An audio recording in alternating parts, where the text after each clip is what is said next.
Howdy folks, welcome back to another midweek machining video.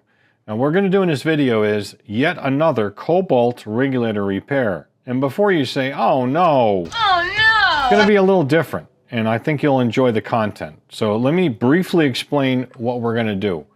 First of all, this is just the regulator body itself. This viewer sent me the whole regulator with this body removed. You can see it's a little gnarled up from probably when he removed it. But we're only going to work on this body of the regulator, and we're going to do it differently from what we normally do in regards to the knob here. There are two other videos on this. I'll let those speak for themselves, and I'll put links in the description. But the current methodology that I use is to take this body and shove it. And what I do is I drill this out for an M10 time cert. And then I install an M10 time cert, it's hard to say. That is, I turn this back in the lathe, so it's only about yay thick, maybe 6 mil from that little shoulder rather. And you don't want it penetrating through too far because there's only a certain amount of room here. This is about 6 mil of material here, thickness wise. And then I insert the time cert and I replace the stud inside the knob with an M10 metal, threaded, basically an old bolt that's cut down the appropriate length. That particular operation is very difficult to do. It's very difficult to get the right length because you have to reseat that in there and glue it in somehow, and it's just a very inaccurate way of doing it. And you can't usually get it too straight. In other words, this thing will wobble a little bit when it goes back in. I don't like that. And the other thing is this essentially made this knob, that is, around that bolt in there, which has a special feature made into the end of it that's kind of like a knurl. But I don't have another one laying around. In fact, I did, and I threw it away recently, darn it. But it's just made around it. So you have to pull it out, and you got to press something in. You got to use JB Weld or some. And it works, because mine still works. It's just a pain in the ass to do that. So we're going to completely leave this alone, because we don't need to do it. We're going to work specifically on this body. So let's set that aside. And we don't need a time cert either. You might say we could get an M8 125 time cert kit and just jam a time cert in, and that would work fine. I don't have an M8 time cert kit. We could also put an M8 helicoil in. I don't like that. I don't believe that they are going to be as good as what I'm about to tell you I'm going to do. So this is what I'm going to tell you we're going to do. Well, first of all, this is the overall goal. We're going to drill and single point this out to a different thread size, which is in this case 7/16 by 20 thread pitch, imperial. And we're going to make this bolt down to where it just penetrates in there yay much, cut the head down way far so it's just slightly bigger, like a shoulder, slightly bigger than the major thread diameter. Put a corresponding, just a very small corresponding counterbore in the end of this. I'm not sure what that's going to be yet. I'll have to take a look at my end mills and we'll make that diameter to suit. And I don't want to take away, any more material I have to as far as this thickness goes. So it'll just be a little one. And we'll get this thing to screw in rather. And once it's screwed in with 640 Loctite sleeve retainer, it'll self-tighten when we go to drill this and then tap it for an M8 125. Now this grade 8 is probably not going to be a really good choice for this. It would be nice to use, but drilling and tapping this with high-speed steel taps is going to be difficult with such a hard bolt. So I think I have to run down there anyway. I think I might pick up a 7/16 20 grade 5 bolt. Use that instead. But for now, what we can do is we can work on this thread because it's going to be close enough to this where we can do this thread. Now, as far as the thread goes, yes, I could just drill this rather for a 7/16 20 tap, bury that sucker in there and tap it out and be done with it. That way this goes in and then do the operations as I described after that.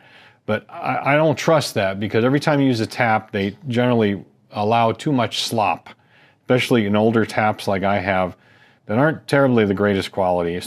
I have good quality metric taps because I do metric way more than imperial. So my old imperial stuff is just, nothing. I might consider it if I had a brand new tap, but in this case what we're going to do is single point it so we can really dial that thread in. and make sure that this is a really good, like, machinist thread. Nice fit. Now this material sucks, but the bottom line is I think we can cut it with a nice tolerance as far as that goes. So that's what we'll do first. But the first operation is going to be to clean up this outer edge here, this big shoulder, because I want to be able to chuck on that to do all the operations in the center. And this is kind of gnarly. I can kind of avoid these flats and put it in and just skim this a little bit. So that's going to be the very first operation we do. Then we'll flip it around and do the subsequent operations as I described. So I hope that gets you up to understanding what we're going to be doing on this job, and I hope you enjoy it. I think it'll be fun, and we'll see if we can actually pull it off. Pretty sure I can just get a purchase on it on 2 round spots. Close enough at least. I tried it before, it did work, but then I took it out because I needed to reshoot the intro because my batteries died on my lapel device about 1/3 into it. So let's get some power going.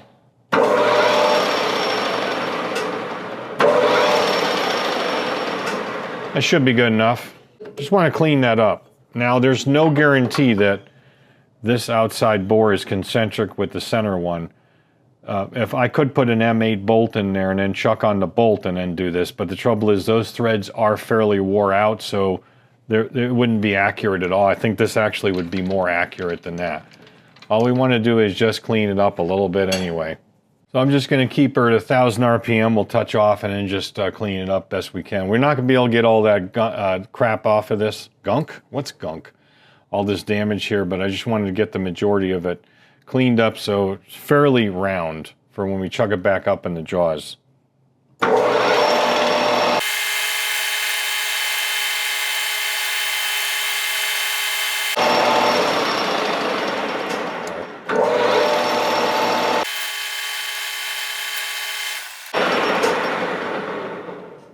I believe that's going to be just fine. Now what we're going to do is pick up the, oh, that's dirty. Let's clean that out. We're going to pick up the one of the notches in the jaws here, and I think it's going to give us a really good purchase on that and keep it from moving. But you know, the only thing that's going to put a lot of torque on this is going to be when we drill it and tap it. So I think this is going to be real good. And if it slips a little bit and, you know, damages that outer edge there, it's a lot better than trying to chuck on them threads, because that would really completely screw up our job here. We could always put it back in and clean them up again, but I think this should be pretty good. Let's go ahead and tighten that up. That seems pretty good. All right. Now I'm going to go look up what the drill size is for that 7/16 20, because I honestly don't know what it is. And I've got a whole new drill set from, I think, JB Tools that I'll show you real quick, which is really cool. It was on sale, and I got a steal on this thing. This drill set is new to me, at least. It is number drills, fractional drills, and letter drills. I don't even remember, 115 pieces, there we go. I was gonna say I don't remember how many are in here. This was retailed out like 200 something bucks, and they had it on sale for 89 bucks. And these are high-speed steel drills. So I was like, oh, I'm getting that. 25/64 is the drill bit that we need. So we'll go ahead and pick that out of this and then get back to doing some machining. That's the only problem I hate about these drill guides, is you can't see in here too well. But, you know, 25/64 is here. We'll verify that, of course. Yep. I think that's 390 and 6/10 in bananas, as Curtis down under calls them. I'm a little offended by that, because I'm not really, but I do like to use imperial. But I use a lot of metric now too, so I can't really say too much. So we'll drill this out 25/64, and then I got to go grind that tool as I was talking about before, and then we'll come back and see if we can single point this. You know, the only thing I can say to Curtis, when he tongue-in-cheekly, if you will, calls inches bananas in the United States, you know, imperial measuring system bananas, is if it wasn't for those bananas, he'd be speaking Japanese. So I guess that's enough said about that. So let's go ahead and drill this out 25/64.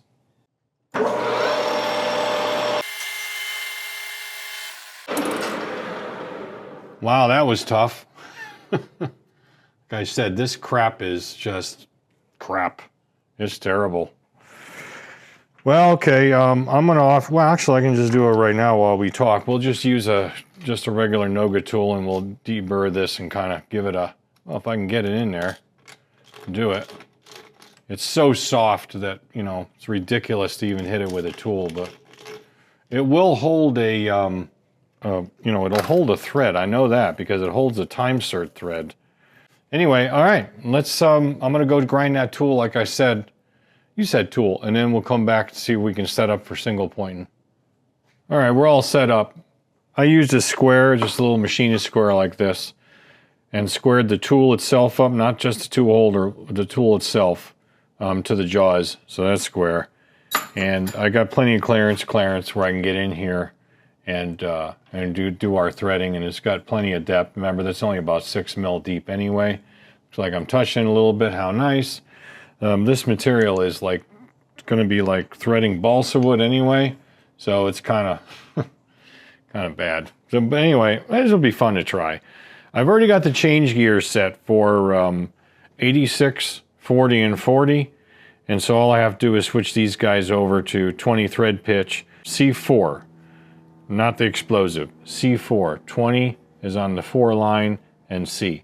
So I'll go do that because I need 2 hands to do that.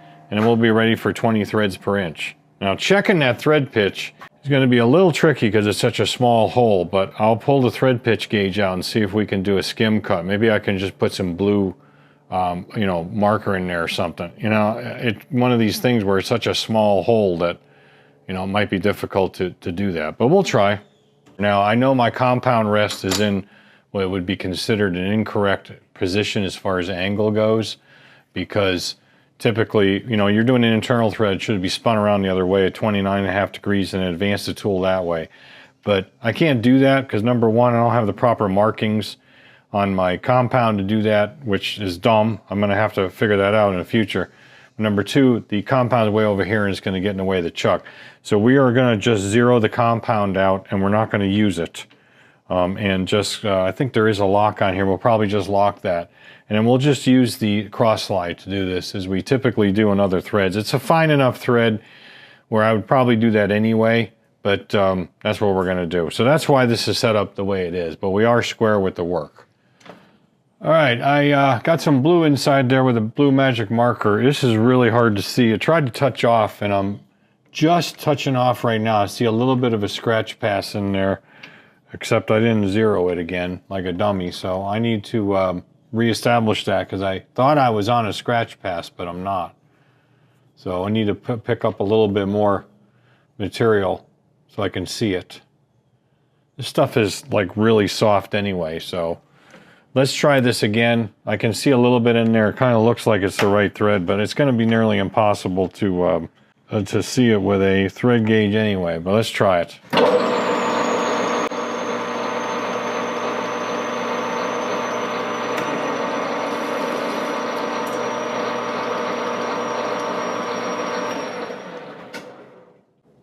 I took a bit more than a scratch pass, and I think it's moving a little bit. That wouldn't be good. Yeah, let's try that. We're gonna have to go a little tighter. Yeah, it looks like 20 to me. I don't think you can see it, but we'll try anyway.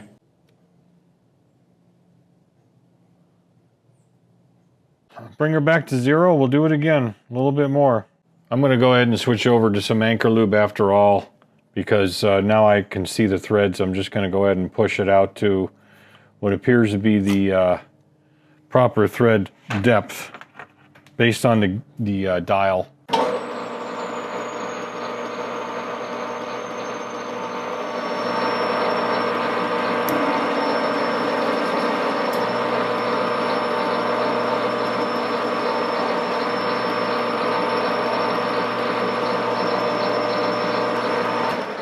Yeah, no wonder I'm no good at internal threads, because they suck doing them. You can't see shit unless they're a bigger one.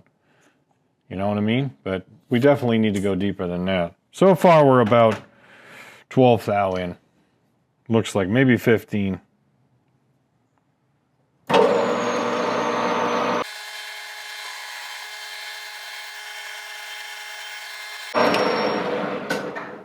Or maybe deeper than that. Let's check that, because that looks like it's getting, like, as far as the thread's being formed already, but it's so hard to tell.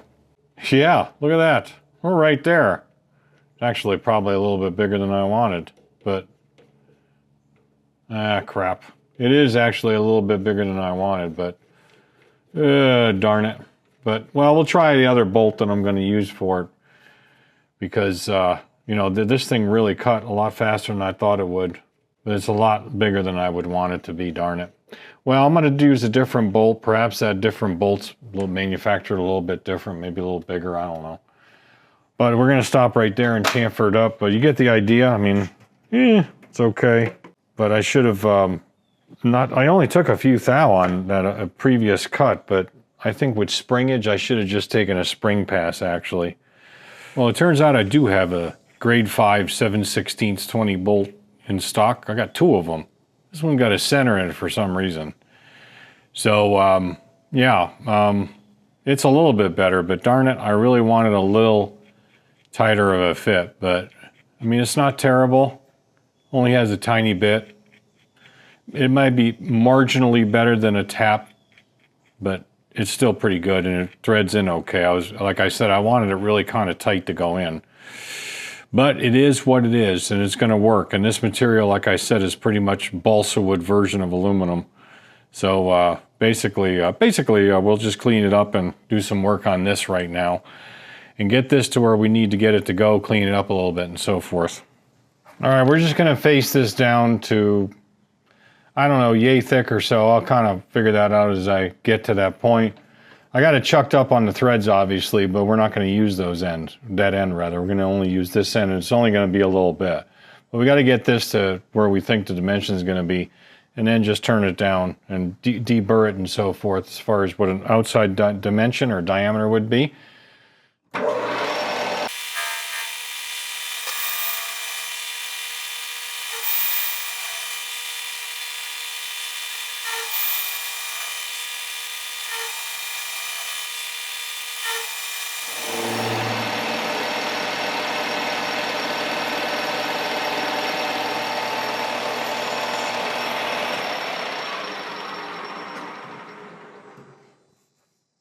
About 80 thou. Yeah, we needed smaller than that. Now there's a little bit of a taper feature. Not taper, but a flat surface on the inside there where they chamfer the actual hex back, like they typically would do. That's where the bolt face seats on the thread side.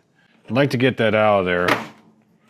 We'll take our trusty grooving tool and we'll go in there and cut that back, and also put a little thread relief up toward the top of it, as far as where that face meets. If you know what I mean, you see what I'm doing here. I'll show you.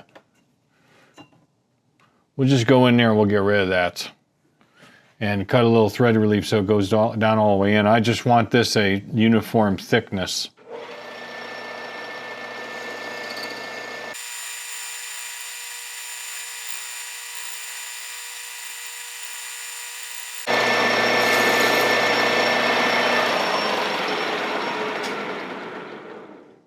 Brought her down to 45 thou. I just measured it and then just re-skimmed it a little bit. And then, so now we're going to take it to an OD here, round OD. Obviously it's pretty thin, but we don't need it that thick, because all we're doing is letting that thing sit where it's not going to thread in anymore. Got a little thread relief in there, so that's not going to bother it.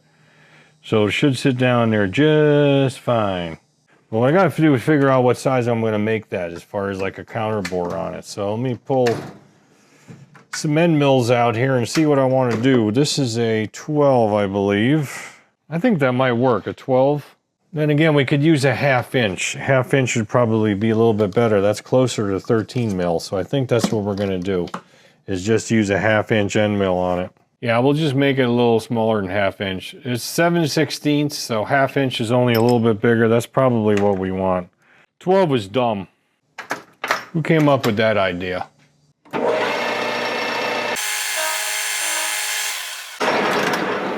$625, so a little over 100.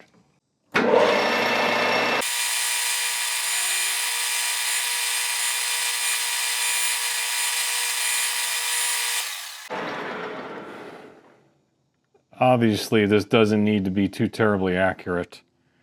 And we're just at 1/2 inch right now, so we want to go a little bit below it. Yeah, well, whoops, trying to get on it, said the wife. 20 thou below, that's fine. Like I said, it doesn't really matter. As long as it's not too small. And as long as it's bigger than the nominal or the major diameter of the threads. Next step is just, I'm gonna off camera deburr this and then cut it down just by hand and then, you know, to the proper length. And then we'll come back and then put it in with some Loctite and then like do what I said before about starting to drill it and stuff. Well, I skipped a step. We need to counterbore this first with that 1/2 inch end mill. And I just got it in the drill chuck. I mean, for crying out loud, it's not gonna be like, you got, well, how much tool load do you have with balsa wood? Balsa aluminum, balsa wood aluminum. So that thing's about 50 thou wide, 45, I think, for that shoulder. Yeah, about 50, let's say 50. We'll go 45 down, it'll be close enough. And then then we can do a measurement. And this is actually 8 mil, that depth of that thread. I thought it was like 5, but I actually did just measure it. I shoved the end mill up and backwards and then used the depth side of my caliper, which, by the way, that is my old original Starrett 120. I'll tell you about that here in a minute. And then we'll just plunge the appropriate amount. You said plunge. 600 RPM. What the French is going on? Oh, you know what would really help? If you did this and locked the freaking tailstock. That would really help.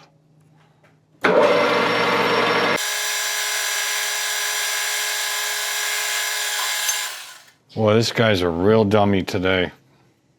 What do you mean today? I know you're saying it out loud. You might as well just say it. Yeah, it's about 50 right there. We can tell, we can just thread it in. Anyway, I'll tell you about that Starrett 120 thing while I'm doing this. This caliper here, remember I sent it off to Starrett? They did a really nice job on it. You see the new face and the new bezel, and it actually moves now.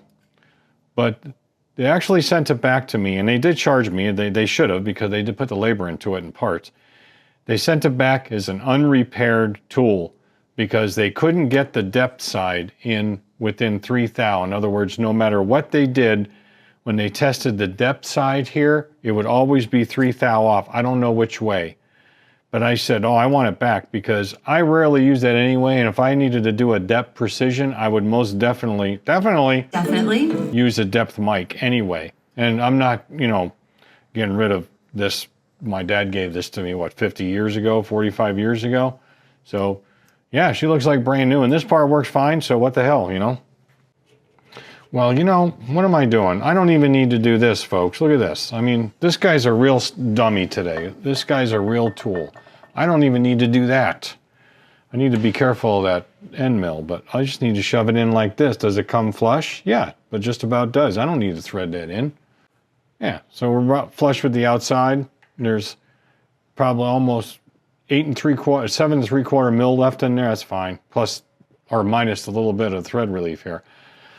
Yeah, and am I overcomplicating this? Never. When do I ever do that? Of course I'm overcomplicating it. That's the whole point here, but I think it'll be worth it in the end.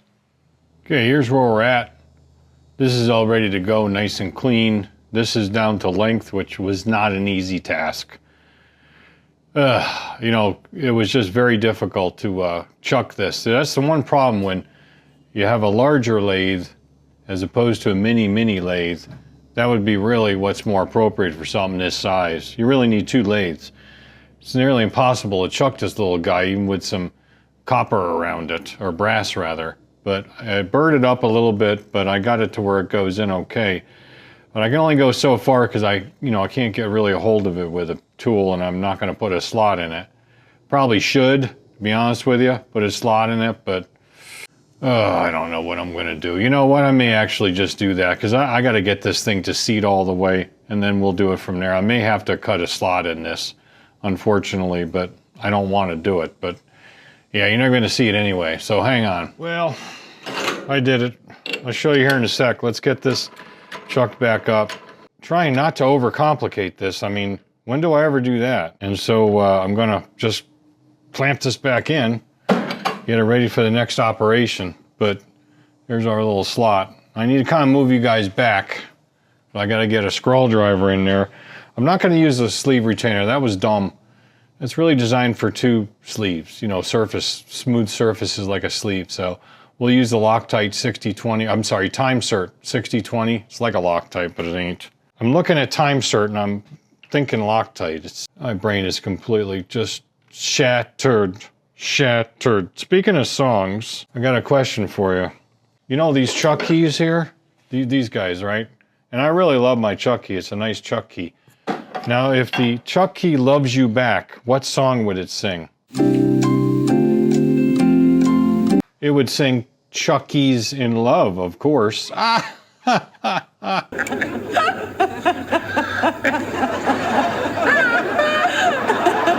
my God, that was dumb. Oh yeah, she's in there. That's only going to tighten more when we do the next operations on it. I just hope the slot doesn't screw up the center drill, but you know, we'll chuck the center drill, kind of choke it up. Choke it, baby, and that's better. All right, so we're good in here. Chuck keys, in love, Chuck key. Let's lock the freaking tailstock this time. Should be pretty good.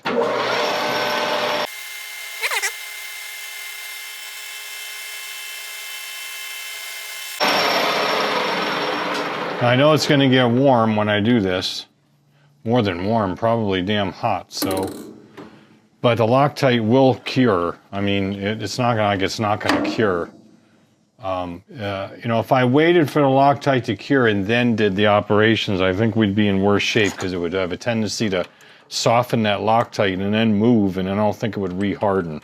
So I think I'd just rather leave that harden comment alone. Yes! Tap drill for a M8125 is a 6.8 drill size, millimeter drill size, which I don't have. So I looked it up in my new trusty letter drill sizes. This is 266 thousandths, 267. What do you believe now there for? 267 would be the imperial equivalent. So that's freaking close enough for gummit work. Put a little bit of that goo on there, that anchor lube. Pretty good stuff. Not sponsored, hashtag. So we'll give her a shot and run this straight through, and it'll tighten as we go, hopefully. Oh, I should mention that, remember, this stuff is peanut butter balsa wood, so it's possible with this kind of tool load, I'll take it easy, of course, that it'll just strip that aluminum out. But, you know, I mean, remember, it's peanut butter balsa wood, you know? It's basically like, it's basically made out of baby powder and snot. Baked in some sort of an easy bake oven into a mold. I guess that's what they use, because that's about how much freaking rigidity this steel has as far as strength goes. You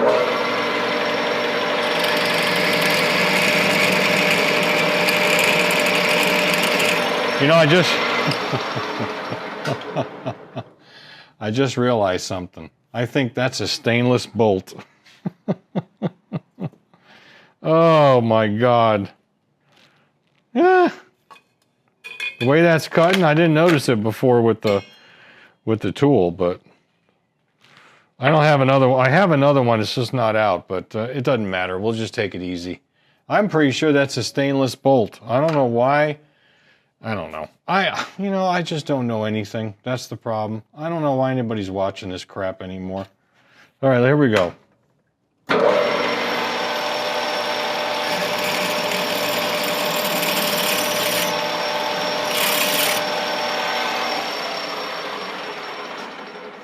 Nope.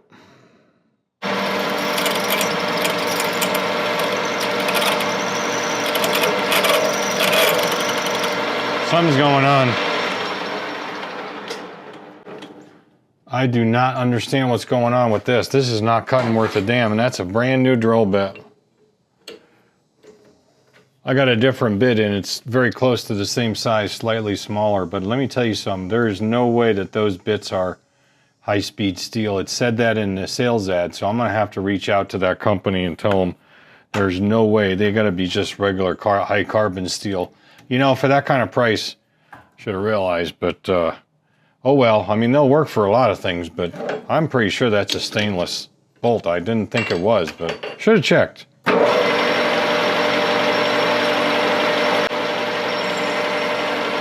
That's a little bit better now, isn't it?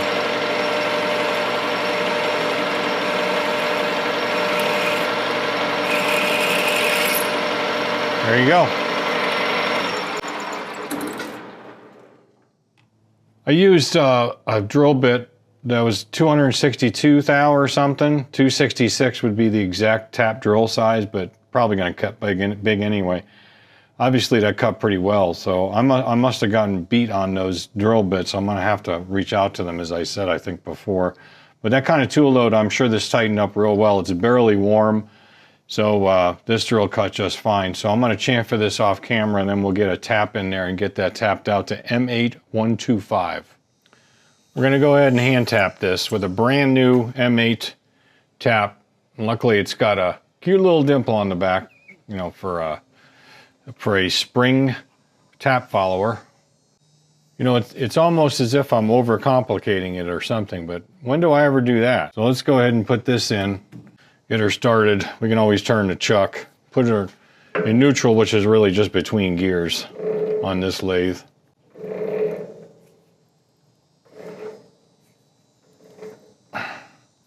That's got to be stainless. I don't know what the hell I was thinking when I put that in there. Let me see if we can get some room to swing. Yay! Swing! Now we gotta lock her back up.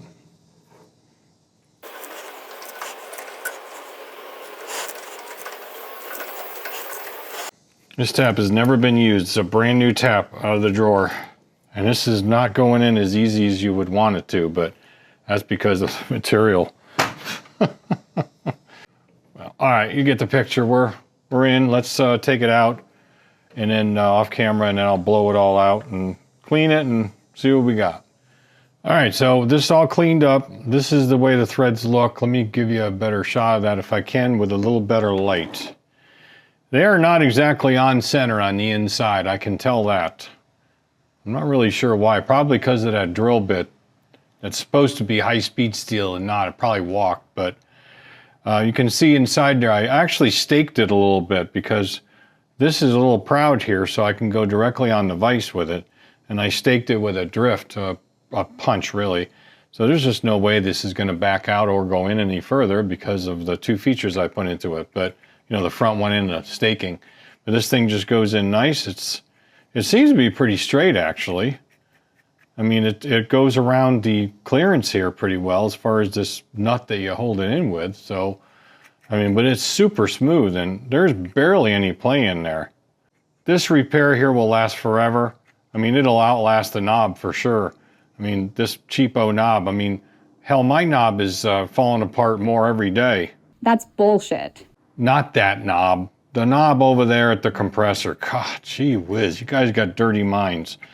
So yeah, this thing fits really nice now. I like it.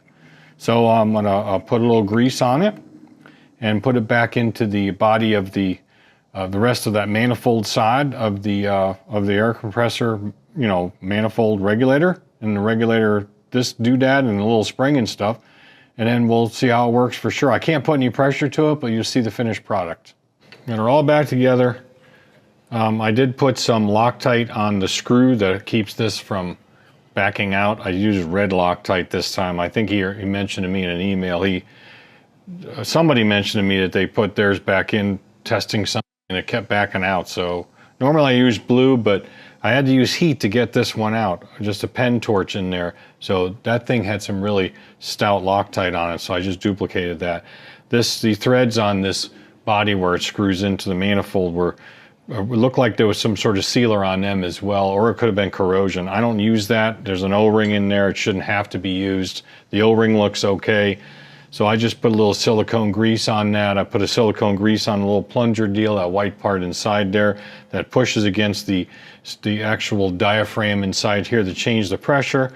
And I think she's going to be fine. So that's about normally how it feels. And I wish I could test it by putting pressure to it, but unfortunately, I can't do it because I'd have to take mine out and put this one in, and that's just too much work. So, yeah, it should be fine though, and it's very smooth. Feels great. So, and there's like virtually no play in there. Maybe a teeny bit of play when you back it all the way out. But under load, she's just fine. There's a bunch of grease in there, so I think he'll be perfectly happy with this. As I said before, I believe this is a backup. He's already got his repaired. So I just got to wipe it down, put it back in the box, get it out in the mail in a day or two, and then this job is done. So there you got it. One very overly complicated way to repair a regulator for a Kobalt air compressor. Now, I'm going to reiterate what I put in the other videos where I did this for myself. I'll be glad to do this for a subscriber only. No labor unless there's something funky or wonky about it. If I have to do a lot of funky stuff, we'll probably just send it back to you and say, sorry, I can't do it. But if it's a standard repair like this, I'll be glad to do it for subscribers only. Now, if I start getting a crap load of them, we probably have to change that up and get something out of it because of the time. But I've only gotten, this is my second one shipped in, and I did mine twice, so really 4 times. And so I seriously doubt, based on the views of my videos, if I get 2 more in the next 25,000 years, I'd probably be ahead of the game, or that would be a lot. So again, if you're interested in this, look me up, hit me up. I'll put the email down here and at the end of the video. Let me know you want something like this done. Subscribers only. And it helps if you like and share and get other subscribers to come into the mix, and you let me know that, hey, I got you 2 subscribers. I'll do it anyway, but I'd really be happier if you did that. Because we got to build up the subscribers and the likes and the shares. So how I would do this in the future is I'm going to go ahead and order this is sticky. I'm going to go ahead and order a time cert kit for M8125 and have it on hand. Get some varying lengths time certs. I probably need it anyway for other purposes, but if that's the case, then it would be a time cert plus the shipping is what I would charge you to send it back to you. No labor. Again, for subscribers only for a limited time at this point, because again, if I get a lot of them, that's going to have to probably change. But anyway, that's it. Hope you got something out of it. Hope you liked the video. Another regulator, same crap, different day, but a different way. So as always, don't just repair, sort of restore. We'll catch you on next video. Thanks for watching.